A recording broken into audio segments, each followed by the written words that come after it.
Hey everybody, welcome to LittleHouseEntertainment.com. I'm Sal, and we're at the Baltimore Comic-Con, and I'm sampling some of the merchandise. So we should probably get back to the con. Let's go. Hi, it's Sal Cravero from LittleHouseEntertainment.com. I'm standing here with David Petersen of Mouse Guard. David, thank you so much for talking with us. How are you enjoying the show so far today? Oh, I love this show. I'm having a great time. All right, let's talk a little bit about art. What are some of your artistic influences? There's a lot of classic children's book illustration. People like Edmund Dulac, Arthur Rackham, Ernest H. Shepard. But also in comics, you know, I was a big fan of Eastman and Laird with their original Ninja Turtles run, and things like Mike Mignola's Hellboy, Art Adams' work, Chris Baccello. I remember as a teen when I was picking up comics, I wasn't necessarily picking up the flavor of the month stuff. I mean, I did my share of that as well, of the popular, like, wow, that guy's so hot, we're gonna pick up his book. Yeah. But I remember picking up things like the first issue of Hellboy or some of Mignola's other stuff before everybody else was. Right. Yeah. I think now, as an older adult that I can look back, I think what it really was, I'm not trying to say like, ooh, I was ahead of the curve. No, sure. I think what it really comes down to is that I was appreciating people who were doing something unique. Yeah. People who had their own artistic voice and weren't just trying to mimic other artists. Right. Yeah. It's funny actually. I was actually thinking back to like the early era of Image and how they were kind of trying to match up with the big two, and one of my big books was the Max. Yeah. And I remember Sam Keith kind of morphed his style. Like it started to be very traditional, and then by issue 6 he's like, nah, and now we're doing watercolors. Yeah. Like, now I'm just doing what I want. Yeah. What kind of work that you've done are you the most proud of, would you say, today? Wow, that's hard. I guess, I mean, Mouse Guard, just in general. Yeah. And I'm always trying to grow as an artist. I look back at some of the early issues of Mouse Guard and I cringe. Right. Like, I know other fans are like, oh, it's great, I love it. It is. It's really terrific. For me, I'm like, I just see all the flaws. Sure. So whatever the most current stuff of Mouse Guard is at any given time is what I'm the most proud of. Mostly because Mouse Guard, you know, I started it from nothing. There was nothing there, and I made this thing. And it was also an idea that had been rattling around in my head for about 9 years before I actually did the book. Oh, wow. So to just have this kind of like dream of doing it to then being successful doing it is that's something to be proud of. Absolutely. Let's talk a little bit about digital versus print. A lot of people are getting into that now. Comics are talking about, you know, print versus digital, which is more superior. I'm sure you've worked with both mediums. You know, drawing in print, drawing in digital. Oh, okay. I thought you were talking about distribution. No. We can get into that, but I want to talk just about the art itself. What are some of the strengths and weaknesses you found with both mediums? Like, what do you find most appealing about digital, and then what do you find most appealing about print? The most appealing about digital is how smooth it is to make changes even as you're going. Right. And I haven't moved over to like Cintiq or sketching or anything like that. I know some artists who are, but I actually do kind of a weird digital process. See, I like the pencil on the paper. Yeah. I still like that. There's something about that feels right. Drawing on the screen doesn't feel right. But I'll often take my sketches, scan them, and then tweak them digitally. There you go. Like, you know, there's the old trick when you want to make sure that something looks right, you flip it or hold it up backwards, you know, at the light to make sure that you've got the eyes symmetrical or whatever. Yeah. I can do that digitally much easier. Flip it and then flip it back.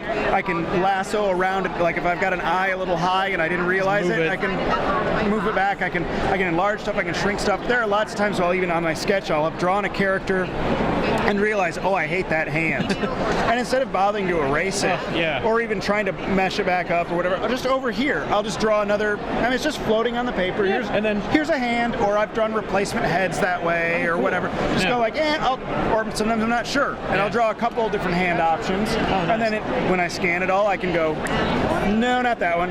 Oh, that one. Yeah, that's the one. So it's really like a marriage of the two. Yeah. You start out with pencil, and then you bring it into digital. And then I bring it into digital. Then I print that out.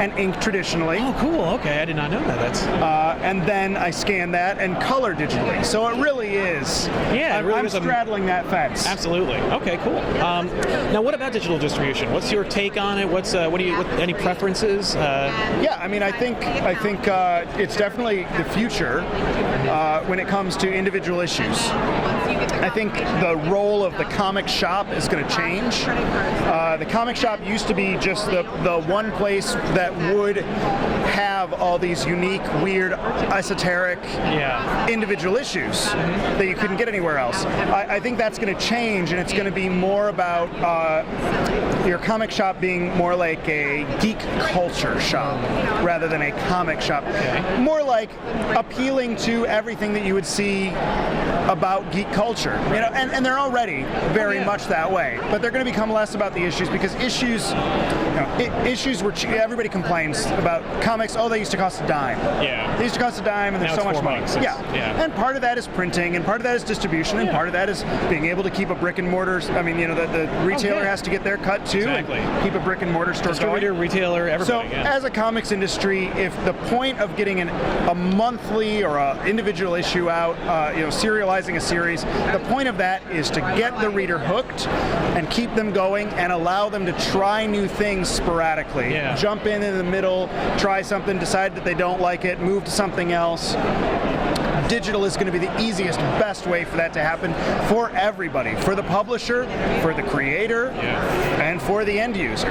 So it's just going to be a matter of, getting it all ironed out. Look how long it took the music industry to kind of feel that all out so that everybody was comfortable, and there's still some bugs. Oh, yeah. So I think, we're getting there. I'm noticing, we have a lot of the mouse guard stuff through Comixology and graphically. Yeah. And, when the quarterly statements come in, that's kind of my gauge to see, because it has a little line for how those are doing. And just recently, those have dramatically increased. Really? Where I can see that not to the point where it's like, woo! Oh, everything's great. Yeah, no. But it's like, that's really interesting how that just tripled in 3 months or something like that. Yeah. That's awesome. So it's definitely the future, and I think it's catching on. Okay, cool. All right, and coming up with Mouse Guard, anything you want to tease, talk about, or just experience? I'm working on the last issue of the Black Axe series, which should be coming out as a hardcover early next year. Awesome. And I find with digital versus print, I like getting the individual issues, but I do love having a book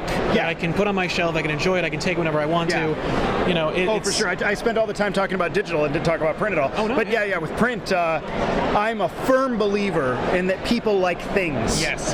They want to put it on their shelf. Yeah, they want to put it on their shelf. They want to hold it. On a rainy Sunday afternoon, they want to curl up in a big chair and read out of a book. Yes. And turn pages. And the Mouse Guard books, the way Archaia publishes books, we like to have books that function as art objects. Right. We care about the way they look, the way they're published, the kind of paper, the kind of binding, dust jackets, all that good stuff. Yeah. And so the people who just want to read the story, just digest it, they were never going to buy that kind of book in the first place. Right. So digital's going to serve them. But for everyone else, which I think is still most people, it's definitely who like items, they like to hold things and touch things, and put things on shelves. I mean, basically this whole thing, the convention's atmosphere itself is a monument to the fact that, they're a testament rather to the fact that people want. Sure, probably, most of the people here in Artist Alley are reachable by email or forum or Twitter or something like that. But the benefit of coming to a convention is you actually get to talk to them and meet with them and have a longer form conversation, and it's the same kind of thing. Right. You can have a digital experience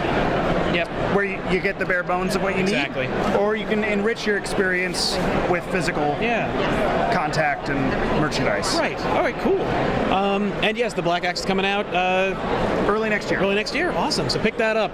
David Petersen, Baltimore Comic-Con. Thank you so much for talking with us, sir. Thank you. All right. Thanks a lot. Thank you very much. Yeah, no problem. That was awesome. I'm going to get some beans. Good. Okay.